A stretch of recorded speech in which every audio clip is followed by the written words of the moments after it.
So 1 minute, sir, just making it live.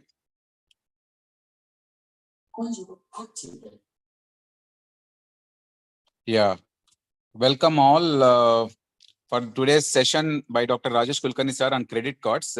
Most of us are very skeptical about whether credit cards are useful or not. So till now, I haven't have any credit cards because of the fear that a lot of frauds can happen and all. So a lot of myths are there around these credit cards usage and all.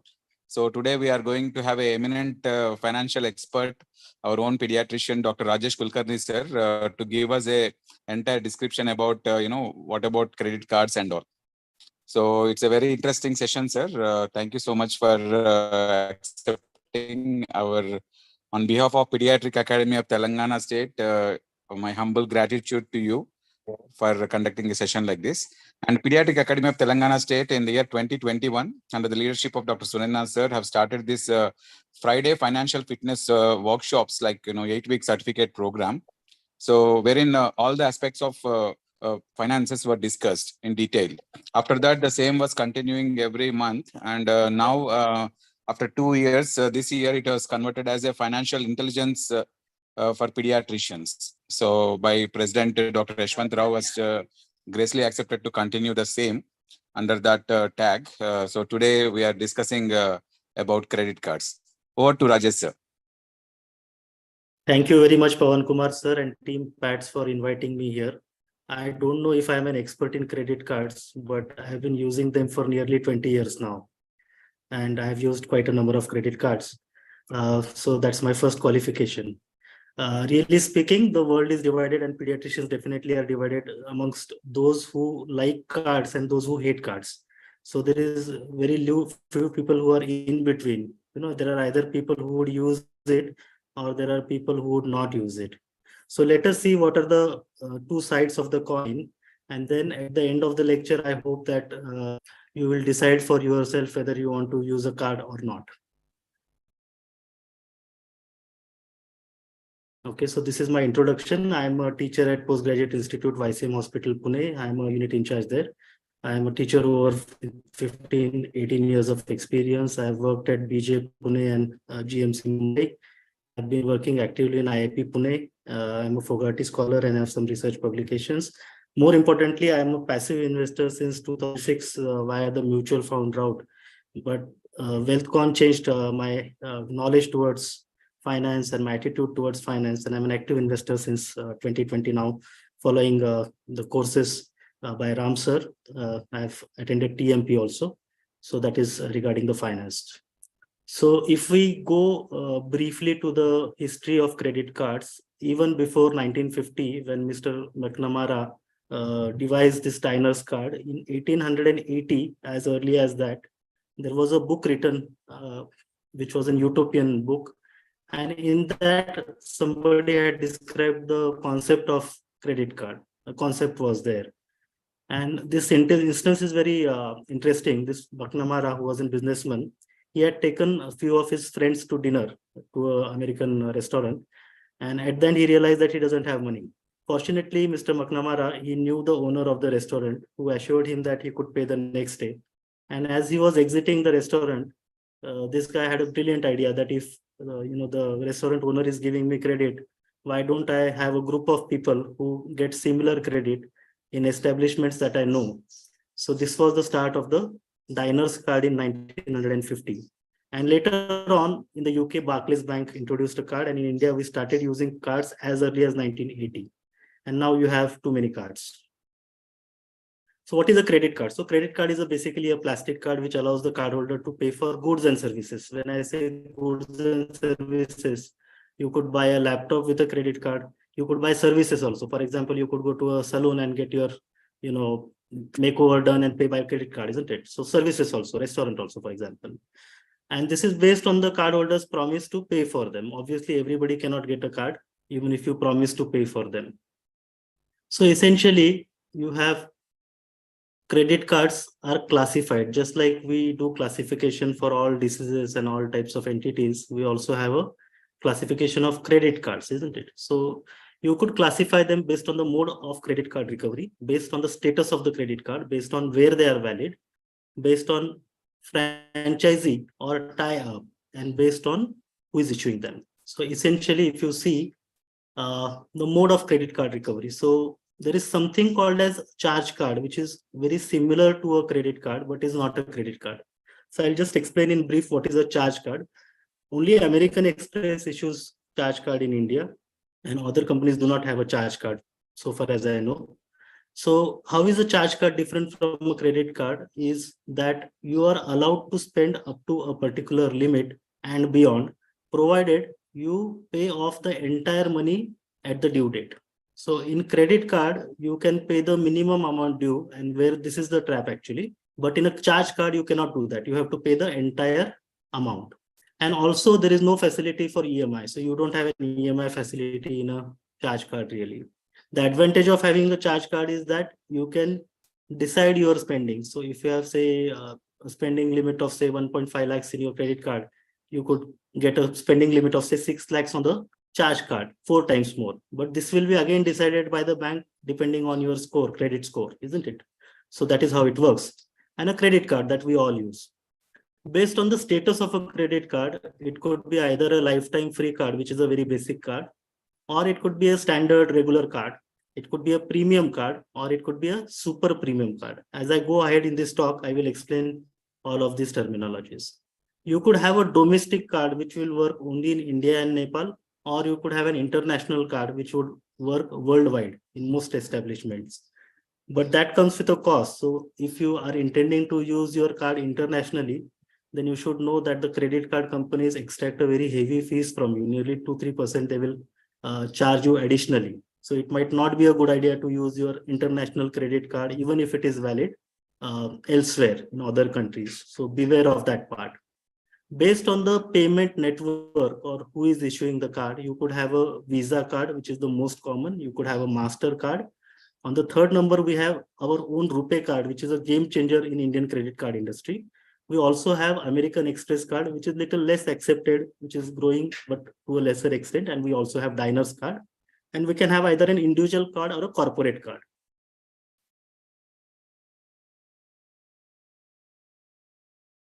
So let's delve into types of card. So you have lifetime free cards. Obviously, nowadays, I'm sure many of us are getting calls from various companies saying that you are being offered a lifetime free card. Okay. And what do they mean by a lifetime free card is that it comes with a zero joining fees or zero annual fees. So while you are joining, you don't need to pay any fees. And there is no annual recurring fees for continuing the card. So this is called as a lifetime free credit card. Now, these are best suited for beginners. So if you are not having any credit card at all and you want to start your credit card journey, this is the kind of card you should go with. And it is also suitable for people who really don't want to pay for the card. They want to use a free card. They don't want to have any joining fees or any annual fees. But with this will come the cons also, that you would have very basic benefits. Usually your credit limit also will be set low, and you will have a low rewards rate. We'll come to what reward rate means. Then you have your regular or standard cards, which are the most traditional types of credit cards. And they allow you to spend up to a preset limit. And here the credit limit is slightly higher than the lifetime free card because you're paying the credit card company. Now here you will have a joining fees and sometimes the annual fees. Now the joining fees will vary. It will be 500,000, 2,000 rupees. And the annual fees will also be similar. If you pay off the full balance by the due date every month, you will obviously not be charged any interest. Then let's go to the premium card. Now these premium cards, they are loaded with certain types of features and benefits. So your regular card also will give you some rewards. But in addition to those rewards, you will get some more benefits with premium card. We'll soon see what are the types of benefits that you get with premium and super premium cards.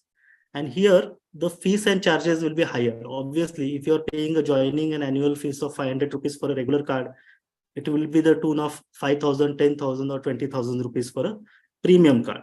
Then why do you want to use a premium card? Is because it will give you joining bonus. So for example, if you paid 5,000 rupees as a joining fees, they'll probably give you a gift voucher saying that this is a gift voucher worth 5,000 and you can pay. You can buy things on Amazon or Flipkart or any of the online shopping sites, or even offline some like Shopper Stop. So this is what is a joining bonus. Then there is something called as a reward points. Now this is very important concept, that when you spend money on your credit card, you get some rewards or reward points. Okay. So most credit cards, they will say you spend 150 rupees and we will give you 4 points. Okay. Now, how do the reward points work? So these reward points essentially can be converted into cash, or they can be converted into some vouchers. So most credit cards will have this structure. And usually the structure is that if you have 4 reward points, that is, if you spend 150 rupees, then you would get 1 rupee. So 4 reward points is 1 rupee. So here your return is low, so 0.7% or something. Then there are some cards which will give you more points. For example, you spend 100 rupees and they will give you 4 points. So here your reward is 1%. Then there are companies which will give you more reward points if you spend at their partner outlets. For example, you have an Amazon ICICI card. We all know that, right? So if you spend on Amazon, you get 5% cash back. So this is different from reward points, but there are some reward points which are more. So if you spend on Swiggy or on Flipkart or some other sites, there are cards which will give you 2x benefits, 5x benefits, 10x benefits. This might be during a particular period or throughout the year, depending on the credit card company. Then some of the other services that you get or rewards that you get for a premium card are something called as concierge services, where you could have an assistant who would help you with, say, hotel booking, flight booking, or any booking, any type of booking, etc. Then you can have a lounge access. So when we go to airports, and nowadays we know that all of us travel a lot. So if your flight is the next flight in your journey is, say, 7 hours or 8 hours away, then you want to be comfortable during those 4, 5, 6, 8 hours. Especially in case of international journeys, this becomes important. So here you have some lounges, which are special areas within the airport terminal where you can go and relax, have food unlimited, and in general relax there. So instead of being on the airport on a chair, you can relax on a sofa and have your food. So this is the benefit of lounge access. Lounge can be domestic as well as international. So depending on which card you have, you may have 2 access or 4 access or unlimited access to lounges in domestic as well as international airport. Then comes the super premium card. As the name suggests, this is for people with very high income. So usually this is an invite only card, or this will carry a very huge fees. For example, 50,000 rupees is a joining fees for this kind of cards. 10,000, 15,000, 50,000 is the joining fees, and the annual fees is also very similar. But there are huge benefits. When you are paying money, they will also give you a lot of benefits. So in addition to the cashback, rewards, etc., they will give you unlimited lounge access. So instead of having 2 lounge accesses in 1 year with your regular card, you could go many times, like 20, 40, whatever number of times. And they will give this benefit to the add-on card holder also. So as a primary card holder and as an add-on card holder also, you could have an unlimited lounge access. You could go to golf courses and learn golf if you want. You can get discount at spas. You could get exclusive dining benefits, and many, many more services are there. I was just watching a video online, and there, they showed that there is this card from American Express. It's called an American Express Black Card. It's available in the US, and their minimal spending yearly is $250,000. And for that, they can get you anything in the world. So they will allot you personal butlers wherever you travel. So it's a very high-end luxury card. So although we don't have that kind of cards in India, but super premium category, you get a lot more benefits than the premium category cards. So how does a credit card work? And this is what I think we should know, because obviously somebody is making money here. If nobody is making money, then the system will not work. So there are essentially 3 partners or 3 parties to a credit card. The first is the issuing organization or the bank. For example, you can have HDFC Bank, ICICI Bank, etc. Then you have the card holder, that is you and me, and you have merchant establishments or merchants who are there, from whom we normally buy things. So who is the issuing organization? It is a bank usually. They agree with the merchant establishment. So they make tie-ups with the merchants. These merchants may be online or offline, and the bank is responsible for making payment once they deduct their commission. So the banks are benefited by getting a small commission they get whenever a transaction happens. Cardholders like you and me, we buy goods or services from establishment. And the advantage here is that you don't have to pay cash immediately. That is the biggest advantage of a credit card. So even if you don't have the money, you are spending the money. This can be both an advantage as well as a disadvantage. We'll come to that later on. Then the third party is the merchants. And what they do is once you swipe the card, they will send the bill to the bank, and the bank in due time will pay the money to them. So essentially, the bank is benefiting because their money is flowing. So they are giving like a loan out, and the money is coming back to them from the cardholders after some time. The merchants are benefiting because they can put up offers saying that we have 2% off, 5% off if you pay with this particular card. And then obviously people will shop more when they have discounts. So what are the advantages for the issuing bank? First is the source of income. Now, when you get a credit card, for example, a regular premium or a super premium card, there are various fees. So as I already said, you have a joining fees, you have an annual fees, and you have the biggest earning for the banks comes from penalties. Now, there are many people, unfortunately, who do not understand credit cards but own a credit card. And this is their main source of income for the banks. So we'll come to details of how the penalty happens and how to prevent it and how to use a credit card. We'll talk about it in detail. The second advantage for a issuing bank is they get new customers. For example, I might bank with ICICI Bank, but I might have a credit card of HDFC Bank. So my data is now with HDFC Bank, and they can call me and say, sir, why don't you open an account with us, a current account, saving account, or why don't you use our new offers, new loans are there. So they can cross-sell. Essentially, they can cross-sell their products. Then also previously, we all used to get checks and used to give checks to the bank, and they used to cash them. So that is more workload for the bank. So this reduces the number of check transactions really. And once you build up a relationship with merchants, in the long run, they are going to get more business. So that is how the bank benefits.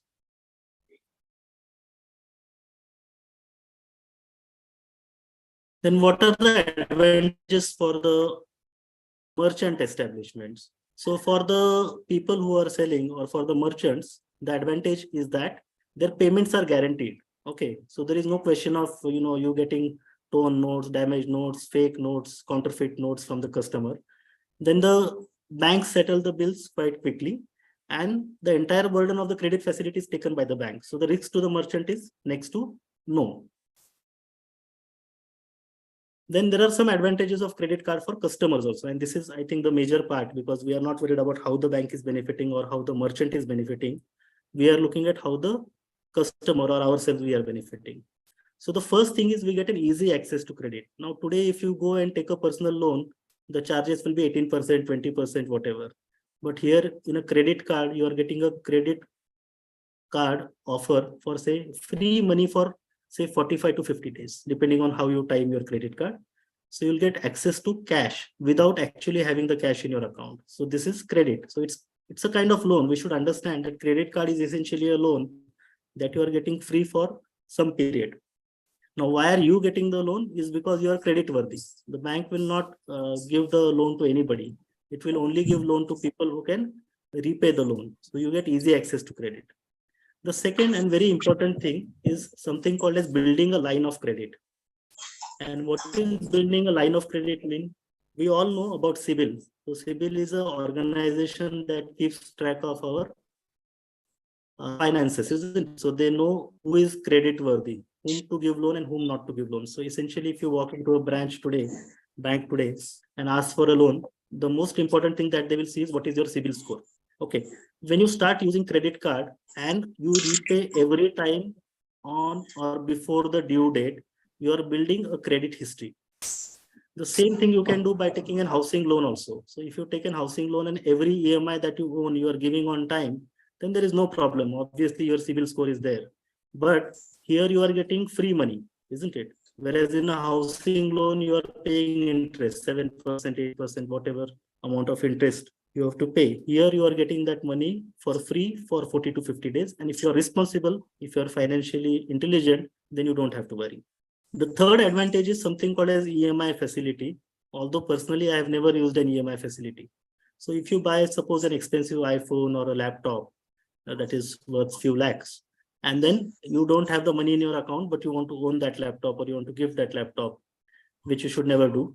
But if you want to do that, you can convert that transaction into an EMI. So you could divide that into 6 or 12 equal monthly installments and pay it.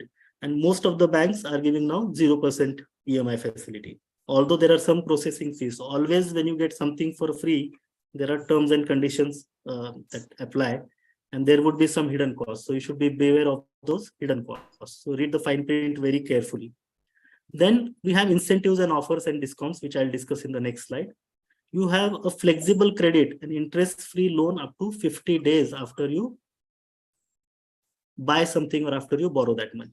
So let me explain you. Suppose I have a credit card cycle that is from, say, 15th of July to 14th of August, and my bill is generated on 15th of every month. It makes sense for me to buy on 16th of August. If I am going to buy something, if I buy on 16th of August, then my new credit month has started. And after that, I get some 15 to 20 days for payment.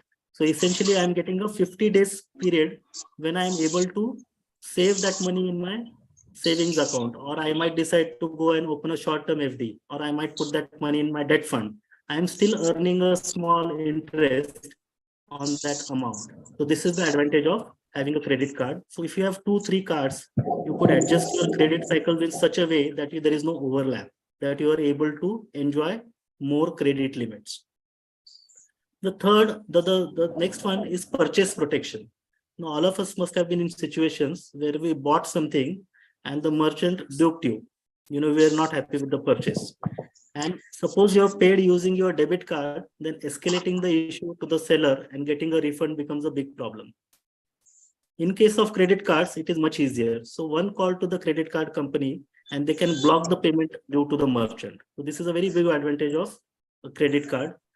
Whenever I pay for travel, I always book by credit card. So if the flight gets cancelled or there is some problem with the bus breakdowns, whatever happens, then you can just place a call to the credit card company and say that please block this amount for this reason. And they will do that. They will take up the issue with the merchant and then mutually understanding will happen and they will reverse the charges. Sir, can you mute, please?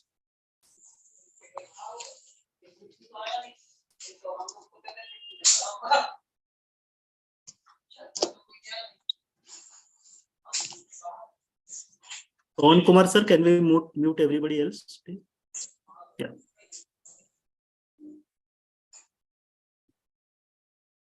The next part is status symbol. So if you have a black card or if you have a very premium card and you get the card out and people know that you must be a rich man or a wealthy man, because not everybody can afford that card. So again, this is not something that we should encourage, but the society views this as a status symbol.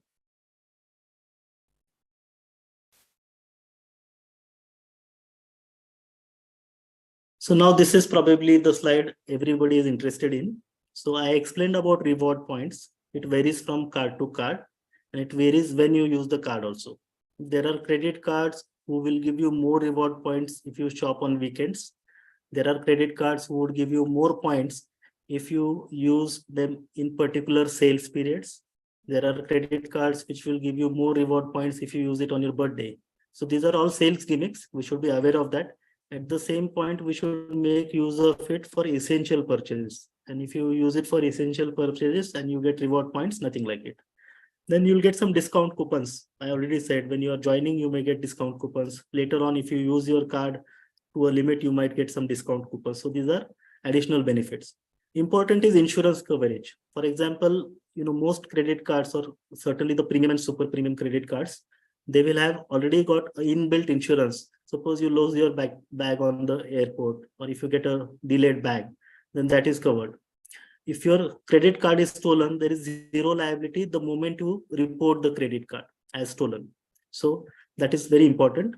One important thing here is that you should always have on your mobile the credit card number saved and the hotline of the credit card company, so that as soon as you realize that your credit card is stolen, you give a call to the credit card company Nowadays, when you call from your registered mobile, they know that this card is linked to this mobile number, but they will ask you some security questions and your card can be blocked in a few seconds. So it's very easy to block your card. And the moment you've reported your card as lost, the liability from then on, if somebody misuses your card, is zero on you. Then you also have insurance cover against flight delays or cancellations. Most of this is for super premium category. You also have something called as credit card insurance, which essentially, suppose you are in an area where there is no network, or you forgot by mistake, or because of some genuine reason you forgot to pay your card bill, then this credit card insurance will take care of that. Okay, so some banks have some special products. If you pay annual fees, certain fees, then your entire whatever number of cards your family has from that particular bank, credit card, debit card, you are insured against these type of happenings. So that also is there. Then you have air miles. So if you're a frequent flyer, you can collect these air miles and you can use them to buy the next ticket. So this is very useful for people who are frequent flyers. The lounge access I have already explained. Golf access I have already explained. Then there are some super premium cards which will give you free hotel stays. So some of the cards will say you stay for 2 nights and the third night is free on us. Or some cards will say we'll give you 2 nights free on joining. And every year you can get 1 night. So it depends on which card you are using. Again, dining discounts. So there are many restaurants where there are fixed discounts on using some cards. So we might get a 20%, 30% discount. Then super premium cards also have, they can arrange airport transfers for you free of charge 6 times a year or 8 times a year. So that also is there. Then concierge services, I have already explained this. Then cashback. Now cashback is a little different from reward points. So for example, if you have Amazon Pay ICICI credit card, every time you buy something from Amazon, you get a 5% cashback. Means that amount you get is as Amazon Pay points. So next time you buy something on Amazon, you can use those rupees and claim credit for that. So that is a useful if you are an online shopper and if you're shopping all the time on Amazon or you are buying something from Flipkart, then there are specific cards you could use and get this cashback. Then there is something called as add-on cards. So if you have, say, a son or a daughter who is an adult or your spouse, then you can give an add-on card to that person, to that family member. Remember, whatever they spend, the credit card bill has to be borne by you. So this is very important, that it is the responsibility of the primary card holder to pay for the add-on cards. The advantage of add-on cards is that the bill will come on a single number. That is number one. Number two, when you go to, say, airport lounges, the add-on card is treated as a separate card. So you don't need to have 2 cards if you're on an airport. So that is one advantage of add-on cards. The effective earning from a credit card may range from 1% to 3%. If you are wise, if you know how to rig the system, then up to 5% also you can get effective earning. Remember, you are getting a loan free for 45 to 50 days, and you are getting a 1 to 3% benefit also from it if you spend wisely. These are the charges. So as I said, you have joining fees, which can be 0 to 500 to 50,000. Annual fees also can be from 0 to 500 to 50,000. Add-on cards are usually free. Now, this is the important part, that the ATM fees, your credit card, you can use like a debit card to withdraw cash from an ATM also. Usually there is a limit to it. Suppose your credit limit is 1 lakh rupees, you can withdraw up to 40,000 rupees. But the important thing is that you will be charged 2.5% per transaction, which is a huge amount. So when you withdraw money from a debit card, you are not charged at all because it is your own money. But if you're using a credit card at an ATM, you will be charged 2.5% per transaction. So this is very, very important. So unless it's a dire emergency and you don't have any other source, please do not use your credit cards at ATM. Very important. Then there is something called as late payment fees, and we discussed this is where the credit card companies make money. So up to 36 to 42% per annum. This is crazy rate of interest. And there is no other organized lending where this rate is charged. Even your personal loans are 12, 15, 18%.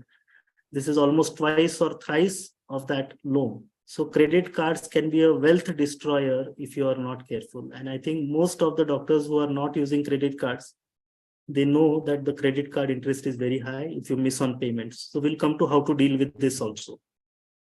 Now, one more important feature is that you may not have to pay the annual charges if you achieve a particular spending limit in the preceding year. For example, suppose my new credit card year is starting from say September, and till August I have spent say 50,000 or 1 lakh or 20 lakhs or whatever amount. Then beyond the limit, my next year is not charged. So the maintenance charge or the annual charge is waived off. Now, what are the disadvantages? I think this is the very important slide. Before you use a credit card, before you apply for a credit card, you should know this very, very well. And most people who get into trouble using a credit card get into trouble because they don't know this. So very important slide. So the first trap is the MAT trap. So minimum amount due trap. So when you get a credit card bill, so we'll have 3 figures there. The first figure is minimum amount due, which is 5% of what you have spent. For example, if I have spent say 10,000 rupees, then 5% of that will be my minimum amount due. Then the next figure is the full amount due. Okay, so that is 10,000 rupees. And the third would be a due date. These are the 3 figures that are very important in a credit card statement. So minimal amount due, full amount due, and the due date. Now, people think that if they pay minimum amount, it is okay. So your credit card will not be blocked if you pay the minimum amount. Okay, it will not be blocked. So you can still continue to use, but you will be paying the interest of 36 to 42% on the remaining amount. So suppose you have spent 100 rupees, 5 rupees was your minimum amount due. So 95 rupees is still due. And on that 95 rupees, you'll be paying an interest of 36 to 42% per annum, which becomes a very, very huge amount of interest. This is where people go wrong. So minimum amount due is not the amount that you will pay. You will always pay the full amount. I think even if this one thing I'm able to convey through today's talk, that is enough. So this is a very, very, very important thing that you should know, that this minimum amount due is only the minimum amount, and this is not the actual amount that you are going to pay. Then come the hidden costs. So there are a lot of hidden costs. Now these companies are very clever. They know that people have become smart and they are paying on time. So they want to get their pound of flesh. So what they will do is they will charge you other fees. For example, cash processing fee, payment return charges, card issuance charges, over limit charges. These are all hidden costs. You have to be very careful with them. So suppose you lose your card, then they will say you have to pay 500 rupees to issue a new card. Suppose you paid by check and there is some problem with the check and your check does not realize, then they will say this is a return charge. So they will again ask you to pay more money. Cash processing fees. So some banks say don't pay in cash, always pay online only. We will not accept cash payment. So all these issues are there. So you should be aware of hidden costs in your credit card statement. The biggest problem is the sales, the online sales that are happening. There is always a temptation to buy more to save more. For example, when you have an Amazon sale, they will say your minimum buying has to be 5,000 rupees or 10,000 rupees to get 5% off or 10% off.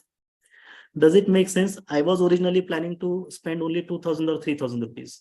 Now, just because I am being told that if I spend 3,000 rupees more, I will save 10% of the amount. So in order to save 500 rupees, I am spending 3,000 rupees more. Okay. So this impulse, if you cannot control, then you should not buy using a credit card. This is very important. So all these big companies, multinational companies, they are very clever. They know how to get money from you, and they partner with these credit card companies to get that money from you. So the best way to save money during these annual sales is to uninstall the apps. So uninstall the Amazon app, uninstall the Flipkart app, whatever apps you have, shopping apps, you just uninstall them. If you don't look at it, you will not be tempted to use it. Or if you're a very frugal spender, if you're a very careful person, then whatever you want to buy that much only, whether you get a discount or not, buy that much only and get out of it. Then you have overuse. This is a huge problem. Okay. So if your say your credit card limit is say 1 lakh rupees, and if you spend more than 40,000 rupees, then this is reported to CIBIL. It is reported to the credit agencies that you are overusing your credit. So it is always a good idea to be within the 40% of your credit limit on your card.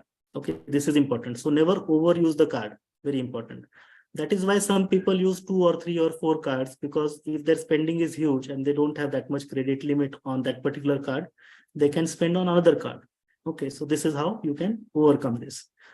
high interest rate. We already spoken about it, and I'm going to speak again and again about it because this is where the real trap is. You are paying 36 to 42%, which is crazy interest rates. Nobody else charges this much interest rate in organized lending. So it's very, very high, and we have to be very mindful of it. And the last thing that Pawan Kumar sir says, that he is very afraid of credit card frauds, and rightly so, because a lot of frauds do happen, but they happen as many times in a credit card as much in a debit card, internet banking, Google Pay, Phone Pay. Scamsters are there everywhere. Whenever there is digital presence, it is likely to happen. A fraud is likely to happen. So how to overcome these disadvantages? We saw that there are too many problems with credit card. Does that mean that we should stop using credit cards? No. So if you are careful, you can overcome all these disadvantages. So there is this minimum due trap, and I have told you this is the biggest trap. So always pay in full. And the next thing you can do to avoid this is automate your payments, which means suppose my credit card bill is due on 20th. Automatically, I instruct my bank that this is my credit card. You automatically have to deduct this payment from my account. So you create an e-mandate, just like your home loan. So all of us have home loans. So 15th of every month or 10th of every month or whatever date you have given to the bank, the money is going out from your account automatically. So like this, you can automate your credit card payment also. There are also some apps like Cred. Cred is a useful app. I use it myself. I'm not advertising for it, but it gives you reminder. So if you have 4 or 5 cards, then it gives you a reminder that your due date is this. The moment you open the Cred app, immediately you'll get a notification that this credit card bill is due in 7 days, 3 days, 2 days, whatever, and you can pay the bill. Not only it gives you notification, it gives you a small cashback for using Cred app also. So obviously, Cred is making money from somewhere. Where are they making money from? They are making money from the credit card companies, and probably some cross-selling of data is happening. I'm sure these things happen in all financial industry all over. So the app is useful. So if you don't want to miss a payment, the best option is to create an e-mandate. The second best option is to use an app that will remind you that your credit card payment is due. The second is the hidden costs. So how will you avoid hidden costs? Is by reading this MITC. MITC is most important terms and conditions that your credit card company will write in such small letters that nobody reads it. So be very clear that I want to know what are the MITC very well. Read through it, because you need to understand what are the hidden costs that are there. And your credit card statement comes every month. It's probably going to be a digital payment, a digital statement that you get. And you open the statement and check each item carefully. Each item you have to check carefully, because you don't want to be charged wrongly. Now, a lot of times what happens is the same credit card is used by your spouse also, or your child also. So if that is happening, you will come to know through the credit card statement. So whenever a credit card statement is coming to your email, be very careful, read it very diligently. Also, whenever you spend on a credit card, you will get a message immediately on your mobile that you spent this much money. So save it in a different folder and cross-check with your credit card statement. So this way you can avoid any incident that happens of say you being cheated from the credit card company. Then also annual charges. So suppose you spent say 1 lakh rupees in a year, and the company had promised you that if you spend so much money, we will reverse your annual charges. So they will deduct annual charges, but they will reverse it in the next statement. So check your statement to see if they have really done that or not. So this is also important. Then we said that during these sales, we spend more. So what do? You can put limits on your spending. How can you do that? So if you have, suppose, American Express card, so you download that app, and in that you go to the settings, and there are then in settings, you have a section where you can decide how much you want to spend. How much can you spend rather? So for example, if I have an American Express card that allows me to spend say 2 lakh rupees per month, I can decide that my limit for me, you are allowing me to spend 2 lakh rupees, but I will spend only 50,000. Beyond 50,000, if you try to spend, it will not allow you. Okay, your card will be rejected. So you can put limit on total spending, and also you can put sub limits. So for example, for online, I will say that I don't want to shop more than 20,000 rupees online. I can put a limit there. At ATM, I want to withdraw 0 money. So I can block that ATM entirely, or I can put a limit of 10,000 rupees there. Point of sale transaction, that is when you go physically to somebody and give the credit card and then you enter the PIN. There also you can create sub limits by using your credit card app. Now something called as tap and pay has come. We are all aware of it. So essentially here you don't have to enter your PIN. You just tap the card over the machine and wirelessly the transaction is done. So you can again set sublimits. RBI already has put some sublimits, 2,000, 5,000 sublimit is there on the tap card. But if you want, you can even change that through your credit card app. Overuse. Now this is in our hands. So not spending more than 40% of credit limit. Again, you can set limit and overcome this problem. High interest rate. I am telling this again and again. I am sorry for that. But if you pay in full always before the due date, then you will never fall in a credit card trap. Always use your credit card as if it is a debit card, as if real money is going out of your account. Okay, if you use it like that, then only you will be careful. If you are not a careful person, if you are not a frugal spender, if you are not somebody who understands finance, then you should not own a card. Clear as that. So use your credit card like a debit card, use it responsibly, and you will get many, many benefits. And the last part is the credit card fraud. There's an entire section on credit card frauds. So we'll look at it in great detail. Now the question is, should I own a credit card? Okay, so you have to know yourself. Okay, KYC is know your customer, KYC is know yourself.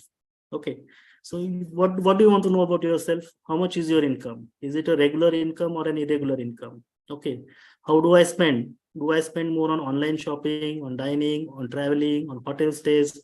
Do I spend a lot of money on my petrol pump? Okay, so this is what I want to know. Okay, then what is your financial knowledge? How much do you know about money? How do you treat your money? So this is also important. If you know how a credit card works and how to use it correctly, then only you should have a credit card. And you have to have a financial discipline of spending and paying also. So if you respect your money, then only the money will respect you back. Otherwise, it creates trouble for you. So financial knowledge and discipline is very, very important if you want to own a credit card. Now, this is a $1,000,000 question. Which credit card? So there are over 300 cards that are available in the market now. I'm sure that number has climbed probably. So there are too many cards. So which card do you want to use? So more than you, the CIBIL score decides which card you will get. So if you have a high CIBIL score, you are eligible to get a premium or a super premium card. If you have a lower CIBIL score, say 700 to 750, then probably you will get only a lifetime free card. So essentially it is your CIBIL score which determines which credit card you can get. Your income levels obviously will decide which credit card to get indirectly by affecting your CIBIL score. Your relationship with banks. So if you're banking with a bank, say for 10 years, 15 years, and you have a long relation, then they might give you a super premium card for a lower joining fees. They may charge you less fees. So it all depends on your relationship with your bank. Then how are your monthly spends? Are you spending a reasonable amount? Are you going to spend reasonable amount using a credit card? If most of your spend is in cash, then don't use a card. There is no need to use a card. But if most of your spending is through Google Pay or digital payments you're using, internet banking you're using, then it makes sense to have a credit card. What are your spending patterns? Now, why this is important is because your credit card which you take will depend on your spending habits or spending patterns. So if you're somebody who is using a lot of Amazon to shop, then it makes sense to go for a credit card that is associated with this Amazon ICICI credit card, something like that, or Flipkart Axis Bank card. If you're doing a lot of dining, then there are cards that specifically aim at this industry. If you use, say, Swiggy, Zomato a lot, which you should not use, but if you're using it a lot, there are cards that are partnering with these type of companies and they will give you value. If you stay in, say, 5-star hotels or 4-star hotels a lot, then there are companies which have partnership with these hotels, group of hotels. So for example, ITC hotels or Taj hotels, there are partnerships, Marriott hotels. So there you will get value. If you are somebody who watches movies, very frequently, then there are cards which will give you 2 movie tickets free, okay, or 1+1 free. So depending on what you are using this spending pattern. For example, everybody, I think people who stay in metro cities, everybody drives a lot. So if you are driving a lot, you'll obviously consume a lot of petrol or diesel. And then you might find value in a credit card that has partnered with these OMCs, oil marketing companies. For example, HPCL has a partnership with SBI, Indian Oil has a partnership with Citi. So these kind of partnerships work in your favor. So one is that you don't pay that 1% fuel surcharge at all. And on an average, I earn around 5,000 rupees of petrol free every year by using an SBI BPCL card. Every time I pay with only a card only. So if you do that, you'll earn some free petrol also. So it's very easy to use these kind of cards. And I think that is where you save money really. How many cards? Too much of anything is bad, isn't it? So I think Americans don't understand it. Average American owns around 5 cards. And in India, the credit card penetration is extremely low, very, very low. Our credit card penetration is extremely low. And only urban India uses most of the credit card. Only metro cities and tier 2 cities uses a lot of cards. Although this is changing now. And credit card industry is growing at a very, very rapid pace. Okay.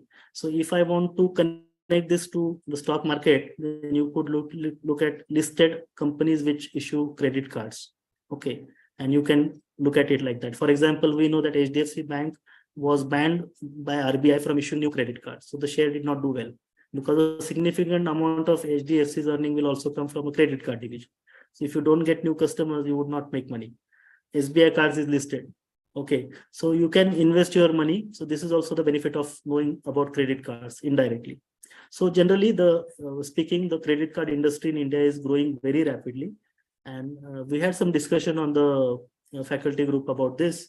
And, somebody said that, more than credit card, people are using nowadays Google Pay or UPI. And I absolutely agree.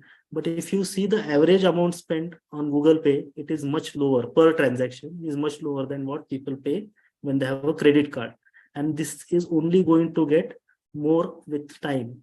See, America is a highly indebted country. So not only America as a nation owns a great amount of debt, but an average American uses credit cards too much. So they are all in debt. And unfortunately, India is also going that way. So we don't want to become an indebted nation, nor do we want to be indebted ourselves. So we have to use the credit card very wisely and not allow these companies to make money from us. So Visa, MasterCard, you have to use them, but don't let them make money from your pockets. So we have to be very careful about that. India is known for its savings.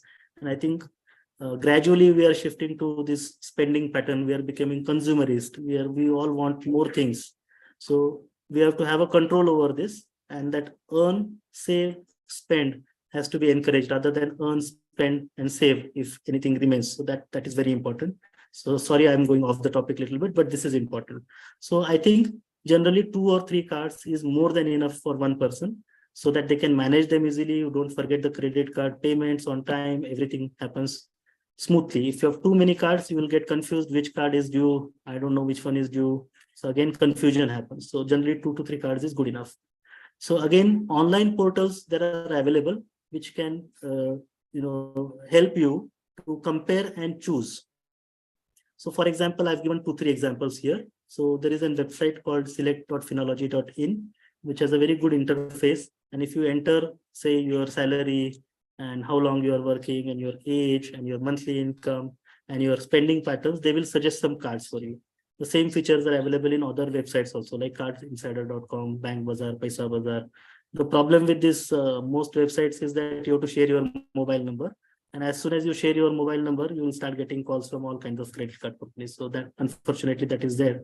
But these are good websites to use to decide on which card you want to use, depending on all these factors that I've discussed.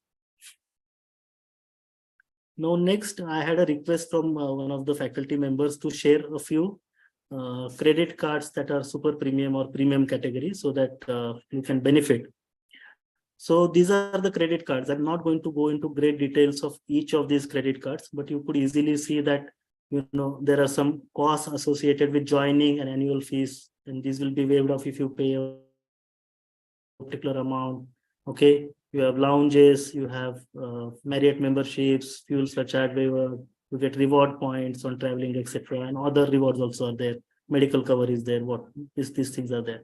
Then I had said this already, that the cards which are in only, we can't get you to their card. We can't have it. Okay. So other benefits. Each credit card company have rewards, different which you can use to your advantage. For example, this Axis Reserve credit card.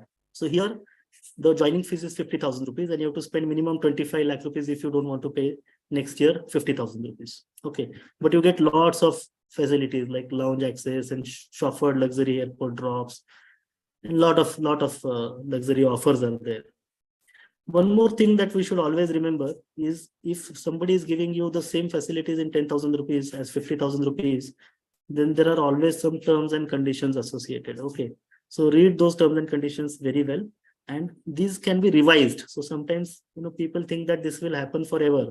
Forever, I will get a chauffeured luxury airport drop pickup. No, it doesn't happen. So the company might decide next year that instead of 4, I will give you only 2 airport drops. So this will be across the customers, obviously, but that is what happens, or they will increase this price. So you have to beware that, it is not that this is lifetime, it is going to remain 50,000, or lifetime you will have these airport drops, or luxury products may not be there for ever. So this is again something that you need to remember. I will put this PPT on group. If somebody wants to go into details of these cards, I'll put this PPT on the group.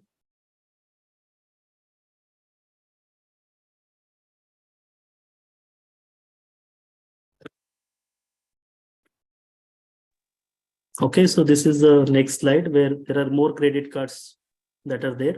I will put it on the group so that everybody can compare at leisure. But these are how credit card works. So we should know which one you want, you can decide.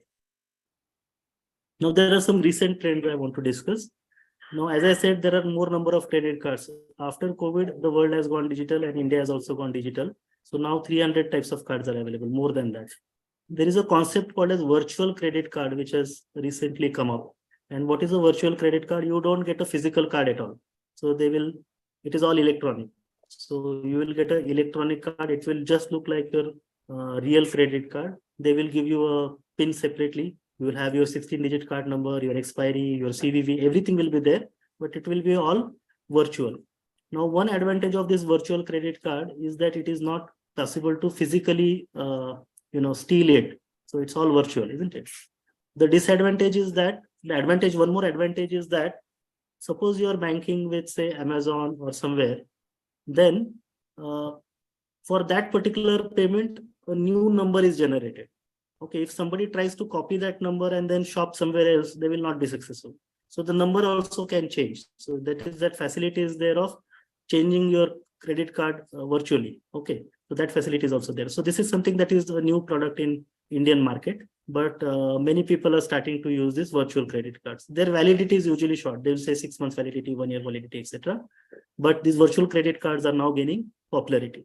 Then one thing that has happened recently is something called as RuPay UPI linking. So as I said, Visa and MasterCard are globally dominant. And if tomorrow something happens, war happens or something happens, and Visa decides to say that we will not provide you our services, what will happen in India or what will happen in any country? So government smartly has come up with its own payment system called as RuPay, and government is encouraging all the banks to use RuPay more.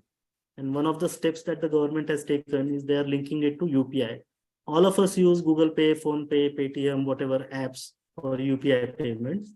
Now what you can do is only for RuPay credit cards, you can link your UPI to the credit card, to the RuPay credit card. So when you make a credit payment, say through Google Pay of even 20 rupees or 50 rupees, instead of that money getting debited from your bank account, it will get debited from your credit card account. Okay. So this is a very, very good initiative, because a chai wala or an auto wala is not likely to have a POS machine, a credit card swipe machine, but you can still pay on UPI through RuPay credit card. So this is something that is new, and I think this will be a game changer for RuPay. Right now, RuPay has 20% stake in Indian credit card industry, but I think government is trying to encourage it more so that we become self-sufficient. We don't have to rely more on Visa card and MasterCard. Then from 1st of October 2023, there is something called as portability, which is going to come. So we all know mobile number portability. So you can switch from, say, Vodafone Idea to Airtel to Jio, whatever. So same way, you can switch from, say, Visa to MasterCard or MasterCard to RuPay card or Diner card. So this will happen from 1st of October 2023. Details are not there, but I think this is going to come in October. And as a consumer, suppose you want to take a HDFC Bank card, you can tell HDFC Bank that I want RuPay card or I want Visa card. So that facility will become available soon from 1st of October 2023. Now, one more thing that is people have started is this rewards redemption fees. So earlier, when you redeemed your points, there were no fees associated with it. and people were redeeming like monthly, they were doing this thing. So it was little cumbersome for the credit card companies. So now they introduced a small fees, 99 rupees plus GST, every time you redeem your rewards. So what companies have done is that they have introduced these fees to cut down the number of redemption requests that come.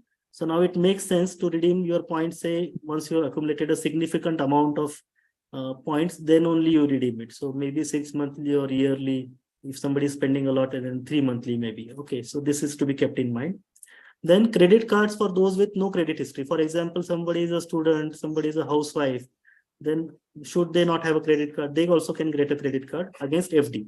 So the bank will say deposit 1 lakh rupees with us and you can have a credit card with a limit of 1 lakh rupees. Okay, so that money is secure with them. Okay, so that is how this is also changing. Then we also discussed on the faculty group that whether we should have a credit card machine in our OPD in our hospital or not. And a lot of discussion happened. So when you have a card reader machine in your, say, hospital, you might spend about 5,000 rupees a year or so. So I think it's not a bad idea to have a credit card machine, but this RuPay UPI linking is coming into picture, and then the patient will rather pay through a credit card using a UPI, but the bill will be generated on his credit card. So I think this is a very smart move that the government has made, which will be very convenient for everybody. The downside is that people will pay more, obviously. So now the most important part, and I think Pawan Kumar sir, this is important for everyone. So we know this town from where a lot of fake calls come. So Jamtara. So there are some types of credit card frauds. If we are aware of these and how to prevent them, then we will not fall prey to these kind of frauds. So the first type of fraud is called as skimming. So essentially, your data is stolen. So we all have this credit cards or debit cards in which there is a magnetic strip which is there at the back. Okay. And when you put it in a machine, basically the data on that magnetic strip is read by the machine. So this we know. So in a normal machine, the data is read and then your transaction goes through. But there are people who use skimmer machines, which will look very similar to your normal credit card swipe machines. And they will steal the data and then that will be duplicated on a brand new credit card. Okay, so you think that you have just paid bill, but then you will be giving your information out through the magnetic strip. So this can happen. Nowadays, you also have contactless skimming. So instead of having a machine and then they stealing your information, we know that there are Wi-Fi cards or there are cards that you can tap.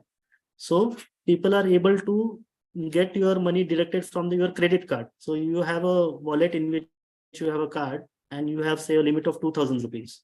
And then your 2,000 rupees might go. Somebody is standing behind you and they can easily take 2,000 rupees without you realizing. So for that, what we have to use is something called as a RFID wallet.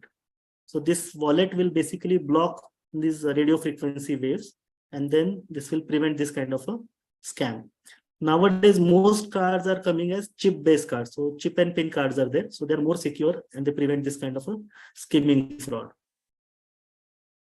The second type of fraud that happens not only in credit card industry, but it happens in debit card also, it happens in internet banking also, happens everywhere, is something called as phishing. So basically you'll get an email. Okay, so for example, you get an emails from, say, customercare@hdfcbank.com. Okay, that's a genuine email. Now you might get an email saying customercare@hbdcbank.com. So there is a slight play of words. They're interchanging the letters. And at first sight, you won't realize that this is not from HDFC Bank. Okay. And then in that email, they will give you a link saying that update your records, update your personal records, etc. You click on that, you go to a bogus website, which will again look very similar to your bank's website. So www.hdfcbank.com, instead of that, hfdbcbank.com. So something like that. So slight play of words will be there. And the website will look exactly like your bank website. So that is a problem. So to an untrained eye, it will be very difficult to identify that this is a fake website. So that's a problem.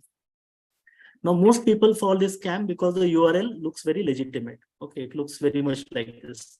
Okay, so we should remember that banks will never send you an email saying that you give us your private details. Never, you will not get such an email from your bank. Okay, and if you do get, block it, call your bank, ask them, have you sent an email like this? They will say, we have never sent an email like this. So be very vigilant about these kind of frauds. These phishing frauds are very common, not only with credit cards, with debit cards also, internet banking also. with all sorts of digital payments. The next type of fraud is something called as keystroke capturing. Suppose I am typing something on my laptop keyboard. Okay. Now what these people do, the hackers do, is that they have asked you to download some app, say, or something, some kind of link they have sent, and you thought that this is genuine, let me download this. So you have downloaded it, and with that, what comes is a Trojan virus. So you got something like a Trojan virus, which will sit on your computer. And what it will do is every time you type something, for example, you are typing your internet bank password, so your keystrokes are captured. Okay, your keystrokes are captured by the hacker through that Trojan program or through that virus. Okay, so this is again a big problem. For this, we should always have an antivirus on our laptops and our mobiles or our devices, whatever devices we are using for internet banking. And also, this is the reason why you should not use these on publicly shared computers. Okay, so never use your internet banking or your credit cards on public devices. Okay, so this is very important. Again, when you enter a website, always check if there is a padlock sign is there or not, whether it is green or not. Okay, and secure websites will always begin with HTTPS. So this is always there. So when you type www.icicibank.com and when you open it, you'll always find that padlock sign, and you'll always find that it will come as HTTP. So you check that and then you go ahead. Okay. Also, when you are doing, for example, a lot of people where they make a mistake is that they search for customer care numbers in Google, and see the Google might there might be some fishy website which will tell you a wrong customer care number. So you will call that number, and what will happen is that they will get your personal details and they will take your money. So this should never happen. You should always go on your bank's authorized website. From there, get your customer care number and use that number only. Please do not use numbers that appear on other websites, other search websites. This is very, very important. Then there is something called as dumpster diving and ID thieves. Okay, so what they do is, suppose I have my Aadhaar card, PAN card data, I have signed on something and it is in my trash. So some people, what they will do is they will collect all this data from your trash. Okay, and then they will use it to create a fake identity or a fake credit card. So even this happens. Fortunately, it doesn't happen much here, but in the Western countries, this was very, very common a few years back.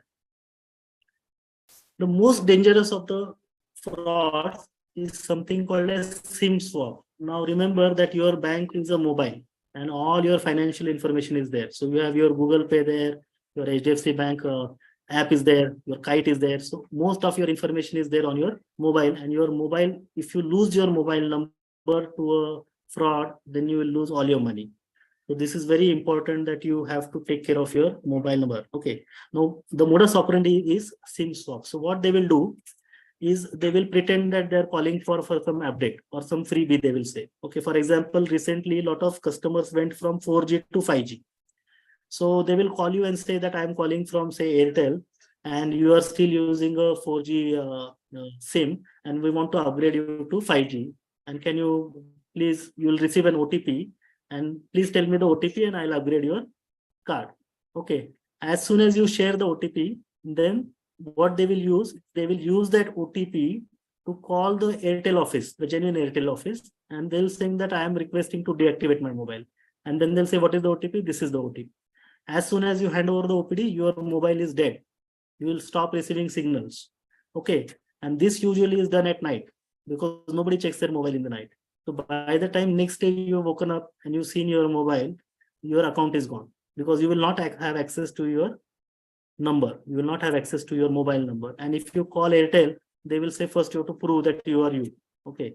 Why? Because somebody else is now using your number. So they have access to your bank OTP. So whenever you, for example, use an internet banking or a debit card online, you would get an OTP, and that OTP validates your transaction. Same thing with your credit card, isn't it? So if this happens, your OTP will go to the scamster's mobile. They will take all your money. So this is the most dangerous of the swaps, and this is what is happening all the time now. Even eSIMs. So a lot of us use physical SIMs, some of us use eSIMs. Even eSIMs are swapped like this, and it's very, very dangerous. So we have to take care of our mobile, like, it's very, very important entry for us, because a lot of our finances are now happening through our mobile card. Okay, so very, very important. So there are some do's and don'ts, and I think if we follow these do's and don'ts, then we would not have a credit card fraud. So if you lose your credit card, immediately hotlist it, block it immediately. Okay. Now, a lot of times our credit card or debit card expires. Okay. And then we just throw it in the dustbin. Don't do that. That thing has all your information. So cut it in pieces. Okay. Dispose of in different places. Okay. Cut it thoroughly. Okay. Diagonally. Destroy the credit card completely. Okay. Very important. Keep your card in a safe place. Treat like cash. Okay. When you go to an hotel or a restaurant or anywhere, so if you want to pay bill, don't give the card to the waiter and say, swipe it. No, don't tell him your, password. Okay. Ask them to get the machine. You yourself do it. Never hand over the card to anybody else. Okay. And make sure that your ATM pin is not disclosed to anybody. Okay. Not disclose your 16-digit credit card number. Should not be shared with anybody. It is a private, totally private thing. You should never share your CVV. Somebody might call you from saying that I'm calling from this bank. Please tell me your CVV. Never give it. Okay. Never give your CVV, OTP, credit card number. No. Nobody has a business to know your credit card number or your CVV or the OTP that you received. Never hand over the card to anyone, even if they are saying that I'm from the bank. Let me see your card, whatever. No. Okay. So don't get help at ATM machine. This is more for debit cards, but even with a credit card, if you go to an ATM machine, there are people who have been fooled. Okay. So this is very important. Do not write ATM pin. I've seen people who write ATM pin on the card. So that is like a recipe for disaster. You are handing all the information to the person who has stolen your card. Okay. Don't hand over your phone with activated banking. So this is important. For example, I unlocked my mobile, I kept it, I went somewhere and I come back and my mobile is gone. Okay. Or even if it is not gone, my apps are there. So my Zerodha is there, my banking account is there, my credit card account is there. Okay. So all that will cause a lot of problems. Okay. So never leave your mobile activated. Okay. So this is very important. Always have the mobile with you. Don't leave your mobile. Take home messages. Credit card is for financially aware, financially literate, responsible spenders. Okay. Card should complement your spending patterns. What are you spending on? Credit card will impact your CIBIL score. If you make all your payments on time, it will build your credit history and your CIBIL score will go high. If you miss payments after 3 days of your due date, the credit card company will inform CIBIL and your CIBIL score will go down. So make sure that you always pay your full amount before the due date. I think I've written it in bold. I've written it in red letters. This is one takeaway message, important message. Always pay your full amount before due date. Thank you very much. Special thanks to my student, Dr. Himanshu. He's prepared these slides. Thank you very much. Excellent, sir. Rajesh, sir, hats off to you. I think you have taken us on the roller coaster of everything, the advantages, don'ts, and how to select a car. Fantastic, sir. I think a lot of appreciations for you in the chat box. I can see. I think queries and all. I request the people now. I'll unmute the voting settings, so you can. One question that I can see Dr. Amin Kaba has asked is RuPay card valid abroad? It is not valid abroad. You can use it in India and Nepal only as of now. But of appreciation for you. Thank you. Everything very well, and there is one question. Can you please explain again the advantage of RuPay card? Okay, so RuPay you can link to your UPI. So your Google Pay can be linked to your RuPay credit card, not to your Visa or MasterCard. Okay. Right. But you can link to your RuPay card. And even if you want to pay 20 rupees, you can pay through your credit card instead of paying through your bank account. That is the biggest advantage of RuPay as of now. But Visa and MasterCard, they are behind our government to make sure that Visa and MasterCard also are given similar treatment. Okay. So thank you so much. Dr. Rajesh, congratulations for a very nice presentation. Is it better to use debit card or credit card for payment at various shops? I always use a credit card, sir. But as I said, you have to be very financially disciplined, very aware, and you should never miss your payment. If you can follow these golden rules and the do's and don'ts, a credit card is always a good instrument. It's a very good instrument. I pay all my insurance amount or all the big purchases, everything goes through credit card because I get to collect points. Okay. And based against that, I can get some cash also. Also, all your fuel spend. So if you are on a petrol pump and if you pay by a card, debit card, then you will have some 1% money is charged extra. With a credit card, up to a certain limit, you will not be charged that 1% fuel surcharge. So I'm Thank using you. this SBI BPCL card and I get 5,000 rupees worth of petrol every year for free. So I think it is a reasonable amount. Oh, that's really great.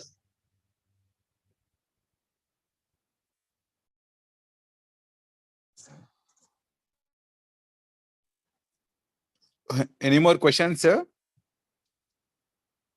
I think it was fantastically summed up, fantastically started, sir. Rajesh, sir, I think thank you for your generosity for sharing the slides in the group. So that the people who have not attended will also can get benefit from your talk. So thank you so much, sir. If no more questions, we'll conclude the session.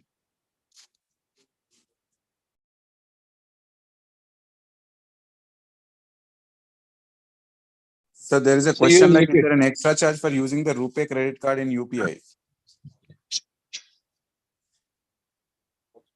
Dr. Rajesh, please unmute.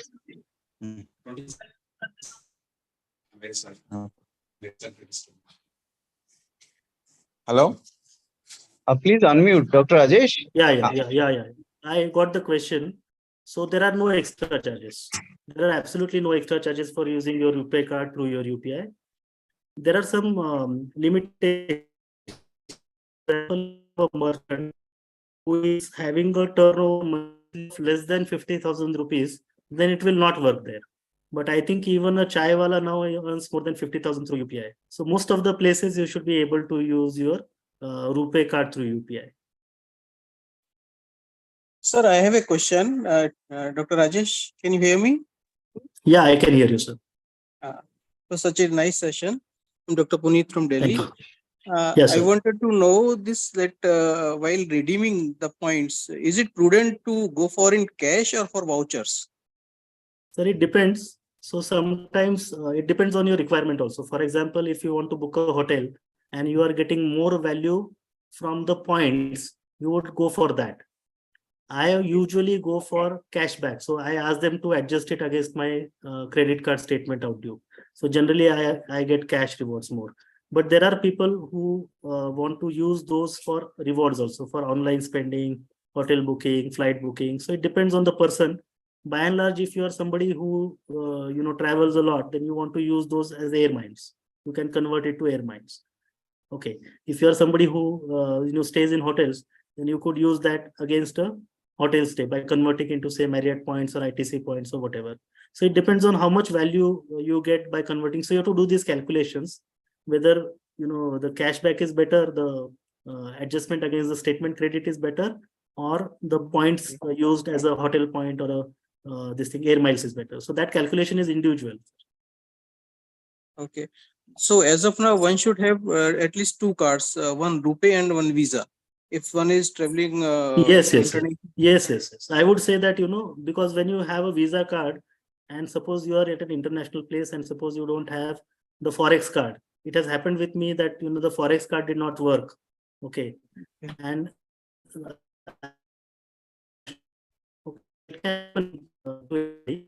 and I think one international Visa card and one domestic RuPay card, these are enough. Thank you very much, Dr. Rajesh. Thanks a lot. Welcome, sir. Good evening, Rajesh sir. Good evening, sir. Aniket here, sir. Yes, sir. Fantastic lecture, sir. Very, very nice and informative. I just wanted to ask you one question. You said about fuel expenses, right? So generally, Correct. I use debit card for fuel. So is it better to use credit card for? Absolutely. Use a credit card. Don't use a debit card. You will get a cashback. You will save on that 1% tax, this waiver, fuel tax waiver. Absolutely use a credit card for fuel. And purchases. which specific card you will I use SBI HPCL because I have an HPCL pump near me. My wife uses Citibank Indian Oil because at her workplace the Indian Oil pump is there. So whichever pump is close to you and wherever you usually go, Yeah, find out so which that pump is partner, that. that partner card is better. Absolutely, absolutely, absolutely. Okay, sir. Thank you very much. Thank you, sir. Welcome. Amazon, that Amazon ICICI credit card can we take, sir? Because that only that ICICI Amazon It credit is card useful, only the sir. offers will be applicable. Yes, yes, it is Okay, useful. sir. If Okay. you are somebody who shops on Amazon, it is useful card, sir. Right, sir. Right. But Amazon Pay,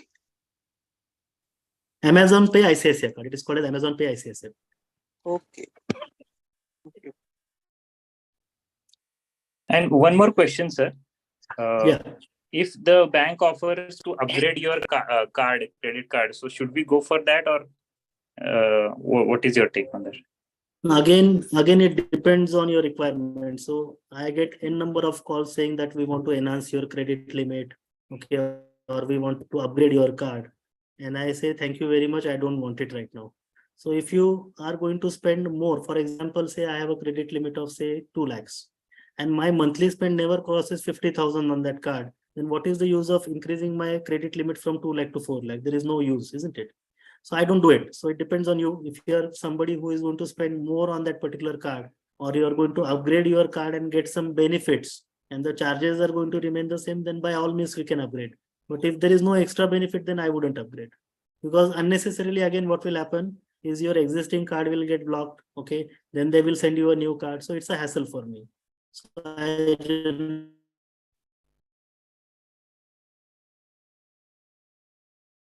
Okay, sir. Okay. Excellent, sir. Excellent. Thank you very Excellent much, sir. answering Thank you. questions. Thank you so much. Pediatric Academy of Telangana State and Team Vitamin F3, the financial fitness team. Thank you for conducting this session on Sunday afternoon. I know it's a very family time and you will be busy. And thank you attendees for attending the session. And we'll conclude the session.